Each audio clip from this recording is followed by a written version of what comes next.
If my iPhone was a real person, I think it would sing to me. And if it did sing to me, it probably would sound something like this. I always feel like somebody's watching me, and I have no privacy. And that's because, believe it or not, my iPhone eavesdrops on my conversations and sends that data to advertisers so that they can better sell me stuff. Say what?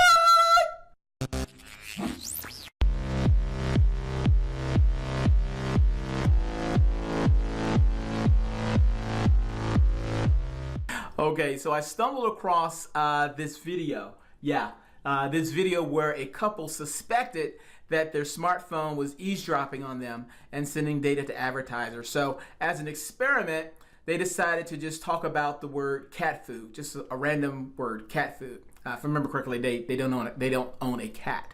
So they just mentioned cat food all day, and when they did, this is what happened. All right, so all day we are going to be talking about cat food. Because I could use some cat food.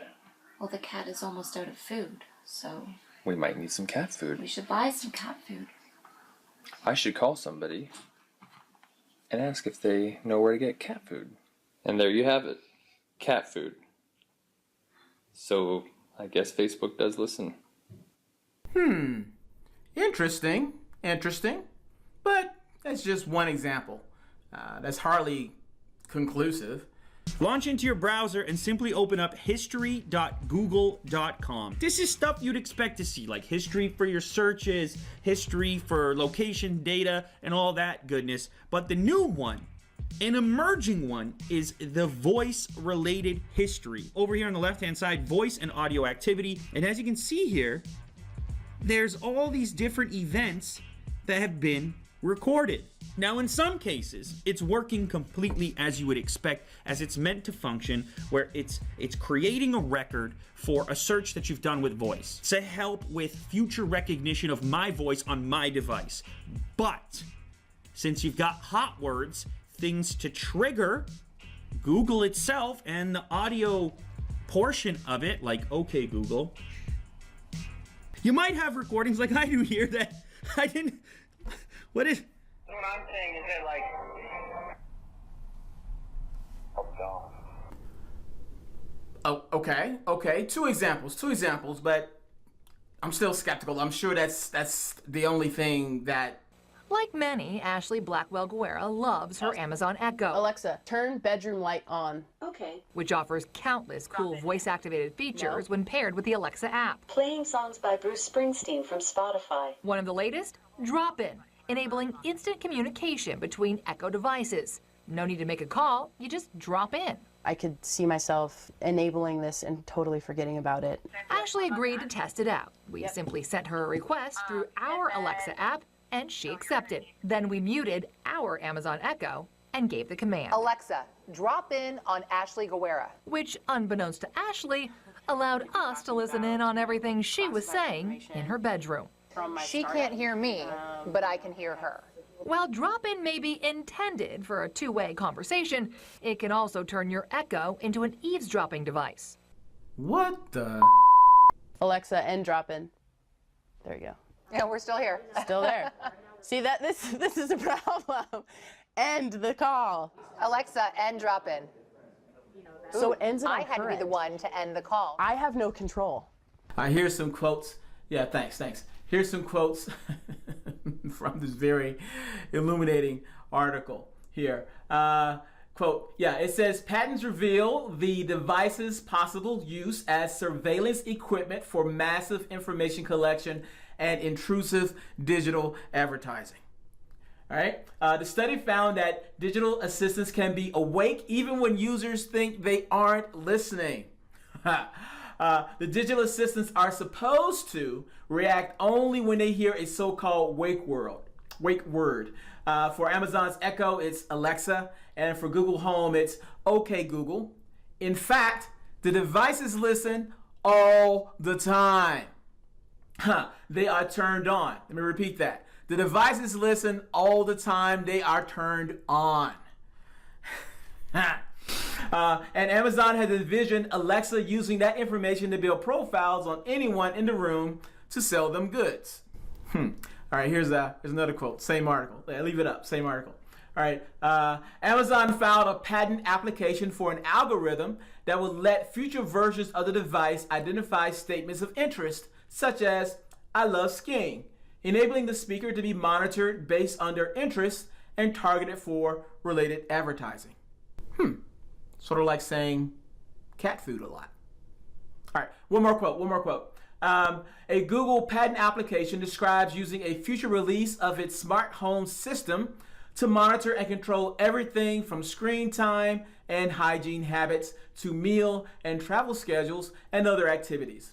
The devices are envisioned as part of a surveillance web in the home to chart a family's patterns so that they can more easily be marketed to based on their interests. Kind of creepy, right? But that's just Google and Amazon.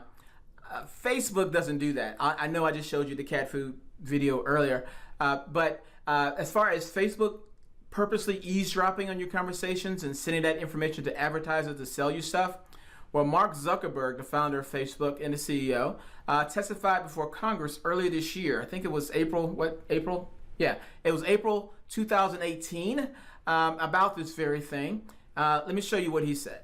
Talking about really kind of experience they've had where they're having a conversation with friends, not on the phone, just talking, and then they see ads popping up fairly quickly on their Facebook. So I've heard constituents fear that Facebook is mining audio from their mobile devices for the purpose of ad targeting, which I think speaks to this lack of trust that we're seeing here. But and I understand there's some technical issues and logistical issues for that to happen. But for the record, I think it's clear, saying I hear it all the time, including from my own staff. Yes or no, does Facebook use audio obtained from mobile devices to enrich personal information about its users? No. Good. Well, Senator, let me be clear on this. I mean, so you're talking about this conspiracy theory that gets passed around that we listen to what's going on your microphone and use that for ads. Right. We don't do that. To be clear, we do allow people to take videos on their devices and share those. And of course, videos also have audio. So we do, while you're taking a video, record that and use that to make the service better by making sure that your videos have audio. But I mean, that I think is pretty clear, but I just wanted to make sure I was exhaustive there. Well, I appreciate that. And hopefully that'll dispel a lot of what I've been hearing. So thank you for saying that. In June of 2018, the New York Times reviewed hundreds of Facebook's patent applications, and they discovered several that they deemed creepy. Here are 4 of the creepiest. A patent for using your device's front-facing camera to read your facial expressions and determine how you feel about what you see on the screen. A patent for using your phone's microphone to eavesdrop on you, determining what television programs you're watching and whether the ads are muted. It would also use the electrical signals emitted by your television to identify programs. A patent that would track your weekly routine. It might also use your phone's location in the middle of the night to try to determine where you live or at least sleep. And finally, a patent that would use your posts and messages and credit card transactions to predict your major life events such as a birth, marriage, graduation, or death.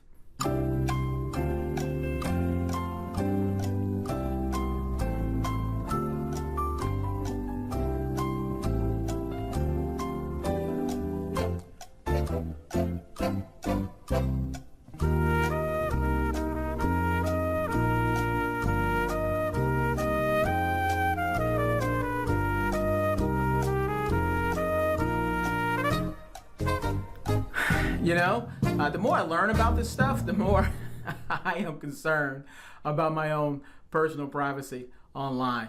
Big Brother's everywhere watching, you know. Now, I know that I can opt out of personalized ads with Google, with Twitter, with Facebook. And actually, as I think about it, there was a study that I read. It was a Princeton University study that talked about how Google Analytics is connected to a lot of apps and websites, and that being the case, Google is connected to, I think, like 70% of the web. So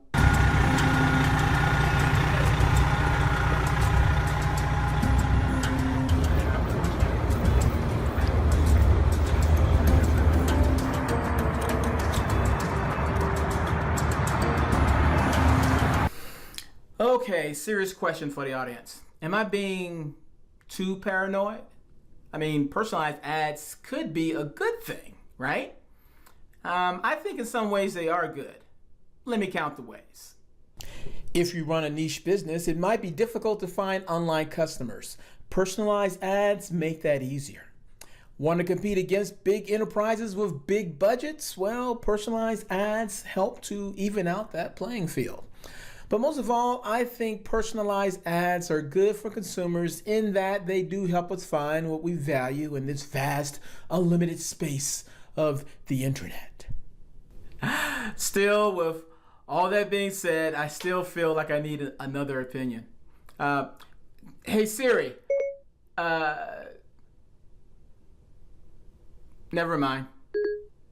Do you want a web browser made for the internet of today? We created technology that automatically blocks trackers, annoying ads, and shields everything. You can expect browser speeds up to 7 times faster on mobile. Try Brave. It's faster, safer, and ad-free. I'm Jim Stroud, and this has been my show.